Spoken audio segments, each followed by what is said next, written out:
Doctor Nilesh Makadiya, ઇન્ટરવેન્શનલ cardiologist, રાજકોટમાં synergy hospital ખાતે ફરજ બજાવું છું. આજે હું મારા શ્રોતાઓ માટે હૃદય રોગના રિસ્ક ફેક્ટર્સ વિશે વાત કરવા જઈ રહ્યો છું.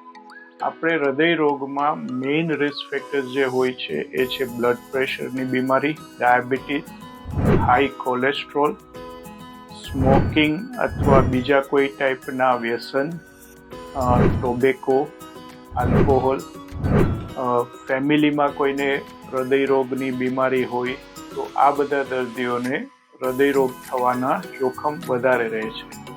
તો જો આપણને હૃદય રોગના રિસ્ક ફેક્ટર્સની ખબર હોય તો જ આપણે એના પ્રિવેન્શન માટે આગળ કામ કરી શકીએ.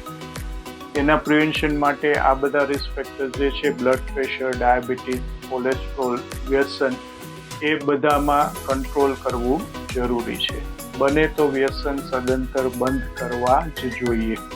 કોઈને ફેમિલી હિસ્ટ્રી હોય કે જેમાં નાની ઉંમરે હૃદય રોગ થતો હોય, એટેક આવતા હોય, તો એ બધા દર્દીઓએ હૃદય રોગ માટે પહેલેથી ધ્યાન રાખવું. ખાવા પીવાની પરેજી, રેગ્યુલર એક્સરસાઇઝ અને રેગ્યુલર આ બધા રિસ્ક ફેક્ટર જેવા કે બ્લડ પ્રેશર, ડાયાબિટીસ, કોલેસ્ટ્રોલ એ બધાનું ચેકઅપ કરાવતું રહેવું ખૂબ જ અગત્યનું છે.